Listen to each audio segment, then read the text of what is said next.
அன்பார்ந்த சகோதர சகோதரிகளே, உங்களுக்கும் உங்கள் குடும்பத்தில் உள்ள அனைவருக்கும் சமாதானம் உண்டாவதாக. ஆமென். அன்பார்ந்த சகோதர சகோதரிகளே, இன்றைய நாளின் தியானத்திற்காக நாம் எடுத்துக்கொண்ட இறை வார்த்தை புனித பவுல் கொரிந்தியருக்கு எழுதிய முதல் திருமுகம் 2ஆம் அதிகாரம் 8வது இறை வார்த்தை. இவ்வுலக தலைவர்கள் எவரும் அதை அறிந்து கொள்ளவில்லை. அறிந்து இருந்தால் அவர்கள் மாட்சிக்குரிய ஆண்டவரை சிலுவையில் அறைந்து இருக்க மாட்டார்கள் என்று புனித பவுல் இங்கு எழுதுகிறார். இந்த உலகத்தின் தலைவர்கள் கடவுளுடைய மீட்பின் திட்டத்தை அறிந்து கொள்ளவில்லை, புரிந்து கொள்ளவில்லை. எனவேதான் அவர்கள் மாட்சிக்குரிய ஆண்டவரை சிலுவையில் அறைந்தார்கள் என்று புனித பவுல் இங்கு குறிப்பிட்டு சொல்லுகிறார். இந்த உலக தலைவர்களால் ஏன் கடவுளுடைய மீட்பின் திட்டத்தை அறிந்து கொள்ள முடியவில்லை? ஏன் கடவுளுடைய மீட்பின் திட்டத்தை அவர்களால் புரிந்து கொள்ள முடியவில்லை?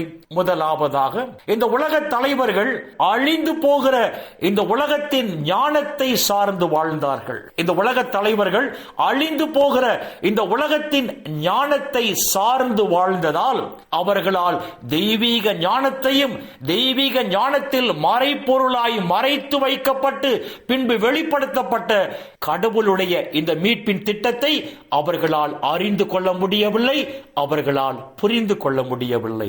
இரண்டாவதாக, பரிசுத்த ஆவியோடு இணைந்து வாழும் போதுதான் அந்த பரிசுத்த ஆவியின் வழியாக கடவுளின் திட்டம் என்ன, திருவுளம் என்ன என்பதை நாம் அறிந்து புரிந்து வாழ முடியும். ஆனால் இந்த உலக தலைவர்கள் பரிசுத்த ஆவியை எதிர்த்து வாழுகிற மக்களாக இருந்ததாக திருத்தூதர் பணிகள் நூல் 7ஆம் அதிகாரம் 51ஆம் இறை வார்த்தை நமக்கு சொல்லுகிறது.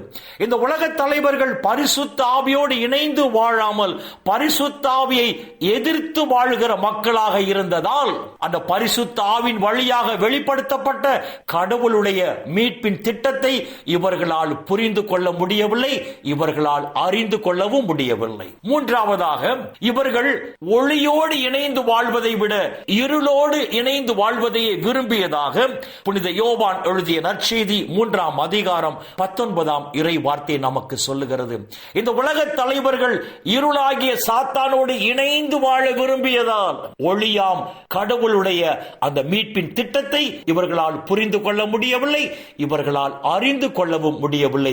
எனவேதான் மாட்சிக்குரிய ஆண்டவரை அவர்கள் சிலுவையில் அறைந்தார்கள். அன்பார்ந்த சகோதர சகோதரிகளே, இன்றைய நாளின் இறை வார்த்தைகள் நமக்கு 3 அழகான ஆவிக்குரிய சிந்தனைகளை கொடுக்கின்றன. முதலாவதாக, விண்ணக ராஜ்யத்தை சொந்தமாக்கிக் கொள்ளும்படியாக கடவுளால் தேர்ந்து கொள்ளப்பட்ட நாம் ஒவ்வொருவரும் இந்த உலகத்தின் ஞானத்தை சார்ந்து வாழாமல் நாம் அனைவரும் தெய்வீக ஞானத்தை சார்ந்து தெய்வீக ஞானத்தில் வெளிப்பட வேண்டும் என்றுதான் இன்றைய நாளின் இறை வார்த்தைகள் நமக்கு முதலாவது அழகான ஆவிக்குரிய சிந்தனையை கொடுக்கிறது. இரண்டாவதாக, தூய ஆவியோடு நாம் இணைந்து வாழும் போதுதான் அந்த தூய ஆவியின் வழியாக கடவுளின் திட்டம் என்ன, கடவுளின் திருவுளம் என்ன என்பதை நாம் அறிந்து வாழ முடியும். எனவே தூய ஆவியோடு இணைந்து வாழ்ந்து கடவுளின் திட்டத்தை அறிந்து அந்த கடவுளின் திட்டத்திற்கேற்ப நாம் வாழ வேண்டும் என்று இன்றைய நாளின் இறை வார்த்தைகள் நமக்கு இரண்டாவது அழகான ஆவிக்குரிய சிந்தனையை கொடுக்கிறது. மூன்றாவதாக, ஒளியாம் இயேசுவோடு இணைந்து வாழும் போதுதான் அந்த விண்ணக ராஜ்யத்தை நாம் உரிமையாக்கிக் கொள்ள முடியும். மாறாக இருளாகிய சாத்தானோடு நாம் இணைந்து வாழ்வோம் என்று சொன்னால் அந்த விண்ணக ராஜ்யத்தை நாம் உரிமையாக்கிக் கொள்ள முடியாது.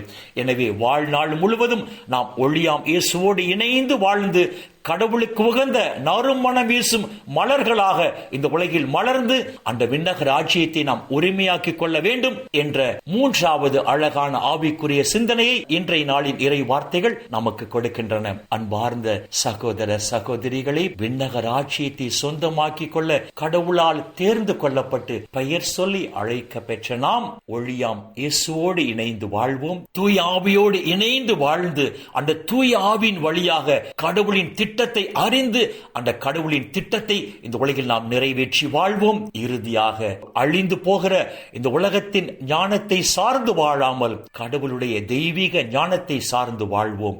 அப்பொழுது பரலோக பிதா இந்த உலகிலும் நம்மை ஆசீர்வதிப்பார்.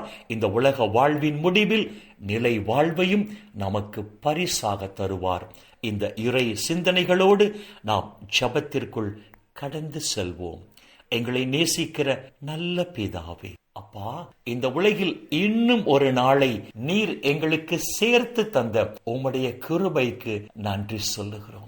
விண்ணக ராஜ்யத்தை உரிமையாக்கி கொள்ள உம்மால் தேர்ந்து கொள்ளப்பட்டு பெயர் சொல்லி அழைக்க பெற்ற நாங்கள் வரப்போகிற நாட்களில் தெய்வீக ஞானத்தில் வெளிப்பட்டு, வரப்போகிற நாட்களில் பரிசுத்த ஆவியோடு இணைந்து வாழ்ந்து, அந்த பரிசுத்த ஆவின் வழியாக உம்முடைய திட்டத்தை அறிந்து இந்த உலகில் உம்முடைய திட்டத்தை நிறைவேற்றி நாங்கள் வாழும் போது இறுதி மூச்சு வரையிலும் ஒளியாம் இயேசுவோடு இணைந்து உமக்கு உகந்த நறும் மனம் வீசும் மலர்களாக நாங்கள் மலரும் போது, அப்பா, இந்த உலகிலும் தேவரீர் எங்களை ஆசீர்வதித்து இந்த உலக வாழ்வின் முடிவில் நிலை வாழ்வையும் எங்களுக்கு பரிசாக தருவீராக. அப்பா பிதாவே, இந்த இறை செய்தியை கேட்கிற எல்லா மக்களையும் அவர்கள் குடும்பங்களையும் அப்பா விண்ணக ஒளி பீடத்திலிருந்து தேவரீர் நிறைவாக ஆசீர்வதிப்பீராக.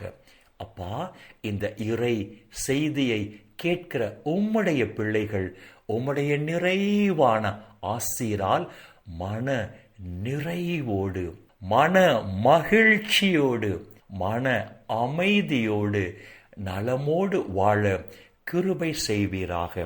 இயேசுவின் பரிசுத்த நாமத்தில் ஜெபிக்கிறோம் நல்ல பிதாவே. ஆமென், ஆமென், ஆமென்.